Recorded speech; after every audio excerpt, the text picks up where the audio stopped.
Hey TV Maniacs, I'm KG and I have to admit I'm a massive true crime fan.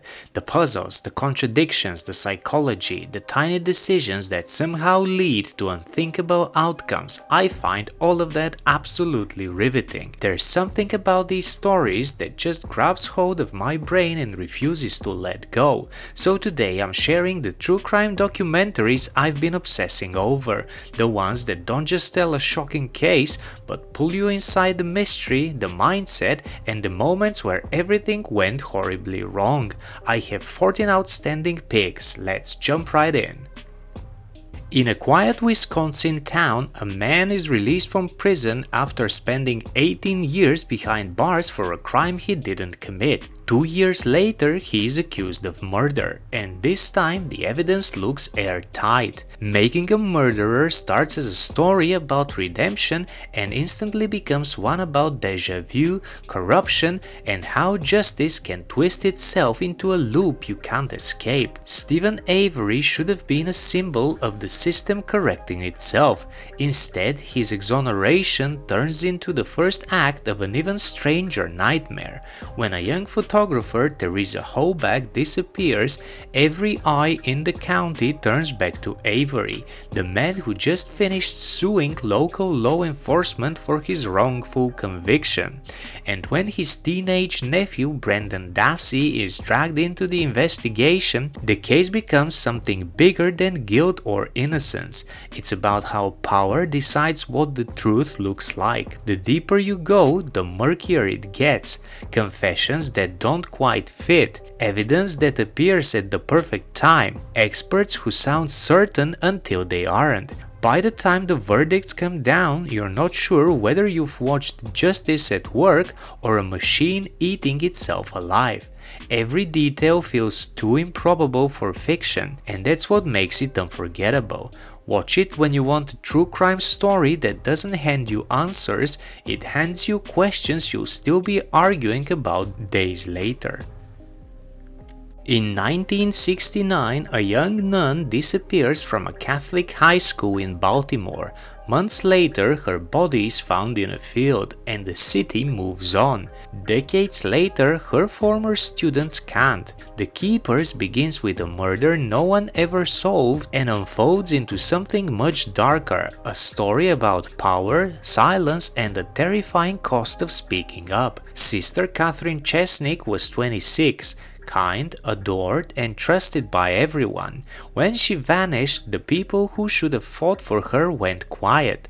Years later, the women who loved her as a teacher start digging on their own, and what they uncover isn't just a possible killer, it's an entire system built to protect the wrong people. As memories resurface, old files open, and survivors start telling the same stories, you realize this isn't one mystery, it's many, all buried under the same institution. Every new revelation feels impossible. Priests, police, cover-ups, money, but the evidence keeps threading together. What begins as a cold case investigation becomes a portrait of decades of silence cracking open under the weight of truth. It's haunting because it's real. Every face you see is someone still carrying what happened, still waiting for justice that may never come. Watch it when you want a true crime story that isn't about monsters hiding in shadows, but about the ones hiding in plain sight, and the ordinary women brave enough to drag them into the light.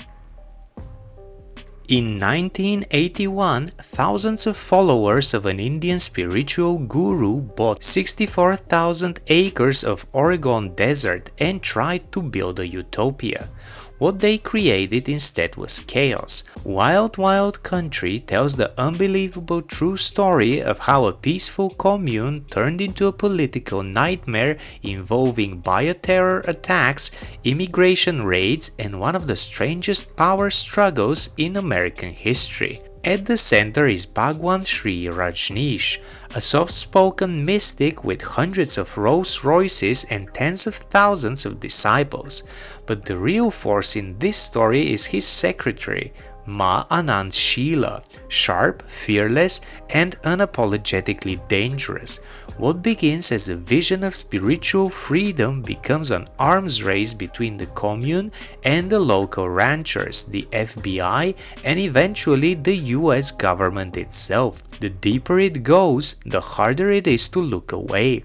There are poisoned salad bars, hidden microphones, private planes, and an entire desert town caught between devotion and delusion.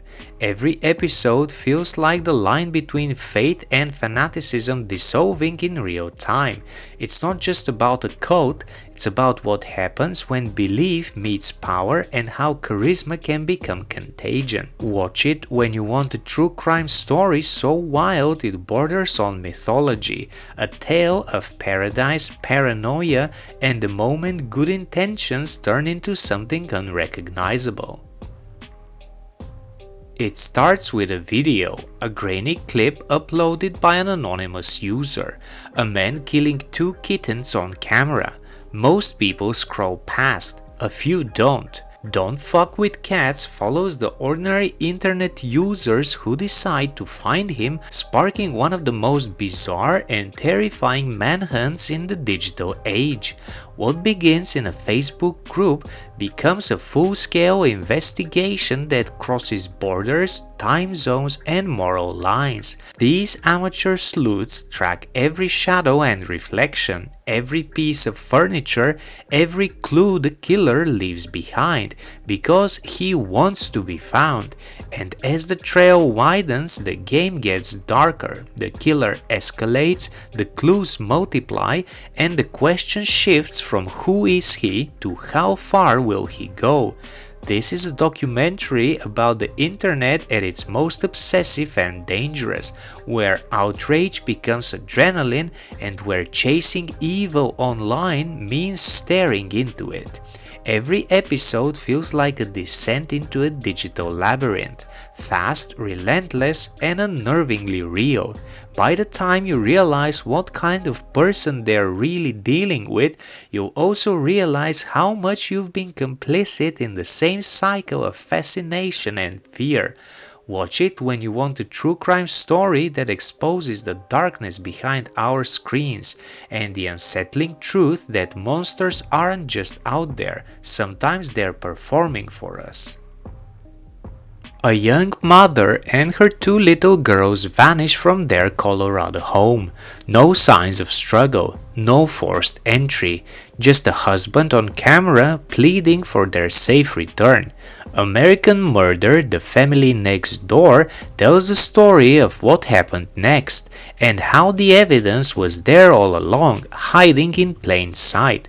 The entire documentary is told through real footage, police body cams, text messages, security cameras, and social media posts. There are no reenactments, no narration, just the raw digital trail of a family that looked perfect from the outside. As the investigation unfolds, those texts and videos begin to twist in meaning.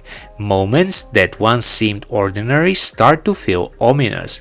It's the story of Shannon Watts, who built her life online, and Chris Watts, the husband who seemed calm, devoted, normal until the mask slipped. The deeper the detectives dig, the clearer it becomes that this isn't a story about strangers or secrets, it's about the lies people tell in plain sight, and how the internet lets us curate happiness right up until it disappears. Every frame feels voyeuristic and immediate, not a dramatization but a reconstruction of reality collapsing in real time. There's no soundtrack to soften the horror, no voiceover to guide you, just the truth captured by accident. Watch it when you want a true crime story that feels unbearably close, a modern tragedy told through the devices we use to convince the world we're fine. What starts as a routine 911 call over children playing in a yard turns into something far darker. The Perfect Neighbor opens in a Florida suburb where a woman repeatedly complains about young kids and ends in a fatal shooting that reveals the toxic layers beneath everyday life. This documentary reconstructs how Susan Loring, a white woman, shot her black neighbor Ajike Owens, a mother of four, after months of tension that no one stopped. Through police body cam footage, 911 calls, and neighborhood surveillance, the film shows how small grievances can become battlegrounds when fear, race, and law collide. The horror isn't just the gun fired, it's the build-up. What unfolds is less of a crime scene and more of a system preview. Who is seen as a victim, who is seen as threat, and how close you have to be before neighbor becomes enemy. Watch The Perfect Neighbor when you want a true crime story that doesn't stop at what happened, it asks how it happened. A millionaire walks into a documentary about his own alleged murders and agrees to talk. That's how the Jinx begins, and nothing about it should make sense.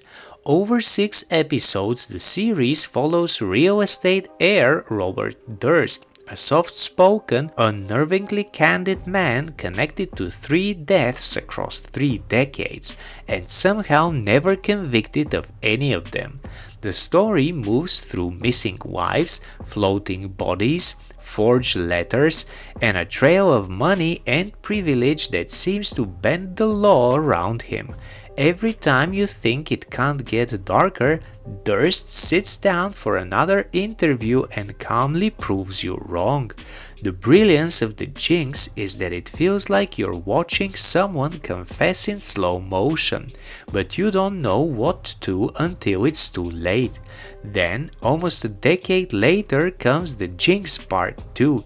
The follow-up that picks up after Durst's shocking arrest and conviction, diving into the aftermath of one of the most surreal endings in true crime history. It's not just about a man anymore, it's about obsession, consequences, and how one story can haunt everyone who ever tried to tell it. Every moment is quiet dread, the kind that builds not from jump scares but from watching a man's mask slip one syllable at a time. Watch it when you want a true crime story that feels scripted until you remember it isn't. A tale of money, lies, and ego so bizarre it could only be real. A woman is found dead at the bottom of a staircase. Her husband says she fell. The police says she didn't. What follows is one of the most twisted and obsessive true crime stories ever filmed. The Staircase begins in 2001 when novelist Michael Peterson calls 911 from his North Carolina mansion claiming his wife Kathleen has fallen down the stairs. The scene is chaotic, the injury is brutal, and from the first few minutes nothing adds up.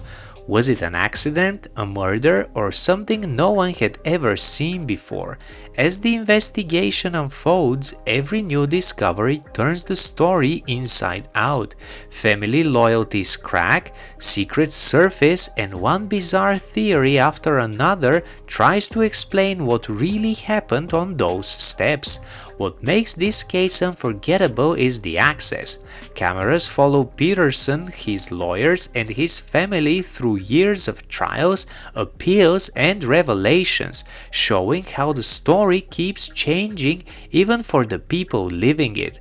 What begins as a courtroom drama turns into something deeper, a portrait of truth as a moving target. The deeper you go, the stranger it gets.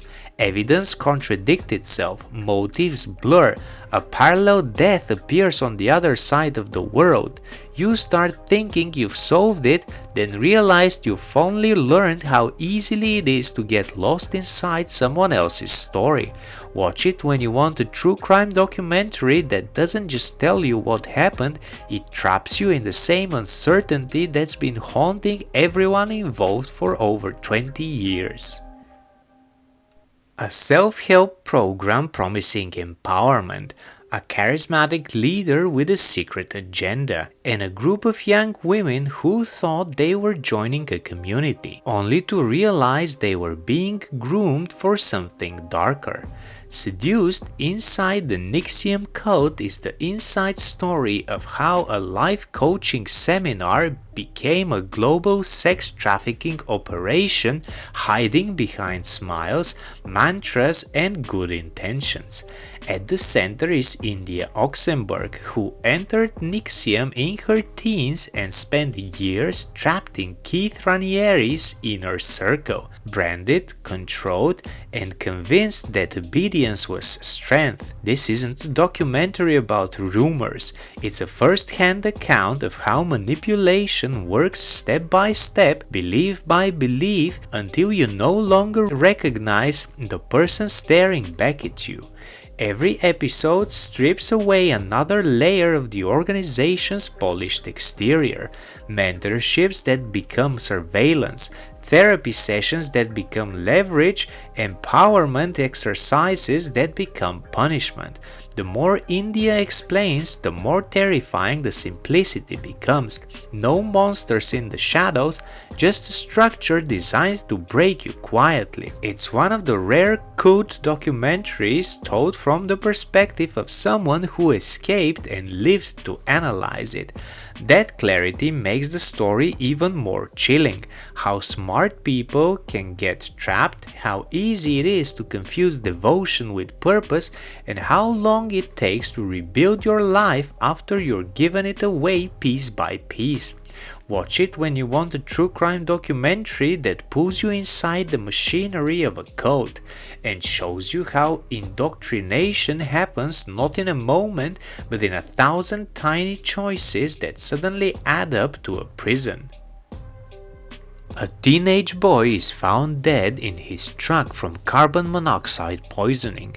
Moments later, police discover a series of text messages from his girlfriend, messages that seem to encourage him to take his own life. I Love You Now Die begins with a tragedy and spirals into one of the most controversial cases of the decade. Can words alone be a crime? The documentary follows the death of Conrad Roy and the prosecution of Michelle Carter, the girl who texted him through his final hours. But the deeper it goes, the less simple it becomes. Their messages reveal a relationship built on mental illness, fantasy, manipulation, desperation, and two teenagers trying to save each other in ways they didn't understand. What looks like a straightforward case becomes a maze of intent, influence, and the dark corners of teenage psychology. The more evidence surfaces, the stranger the dynamic feels. Performative grief, obsessive journaling, contradictory messages, lines blurred between empathy and control, and all of it unfolding through text, the most intimate and impersonal form of communication at the same time. This isn't a whodunit, it's a why was it like this? A story about loneliness, technology, and the dangerous power of validation when both people are drowning. Every message feels like a breadcrumb in a story too tragic to invent. Watch it when you want a documentary that leaves you uneasy long after it ends. One that forces you to confront how fragile young minds can be and how easily a conversation can become a crime. A serial predator terrorized California for more than a decade, breaking into homes, assaulting couples, and then vanishing into the night. Police had no suspect, no pattern they could trust, no idea how one man evaded them for years. I'll Be Gone in the Dark tells the story of the hunt for the Golden State Killer, but not from the detective's point of view, from the woman who refused to let the case die. That woman was Michelle McNamara, a true crime writer who became consumed with finding the man responsible for dozens of attacks and murders across the state. Her obsession wasn't sensational, it was methodical. She reread evidence long abandoned, interviewed survivors forgotten by the system, and rebuilt a case that had slipped through decades of cracks. The more she uncovered, the clearer it became. Someone out there had gotten away with everything. But the heartbreak is that Michelle's search took its own toll.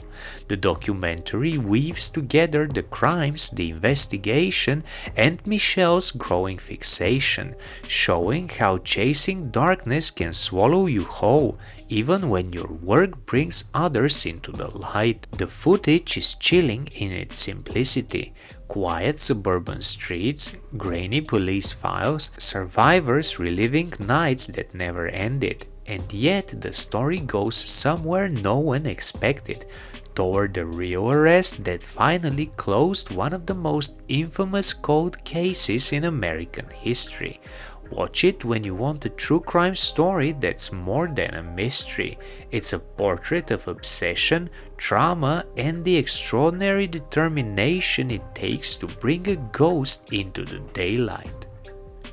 A roadside zoo in Oklahoma, a rival sanctuary in Florida, a feud between exotic animal owners that starts as petty trash talk and spirals into arson, lawsuit, cult-like followings, and a murder-for-hire plot that somehow feels both unbelievable and inevitable. Tiger King isn't just a documentary, it's a descent into a world where every character is stranger than fiction.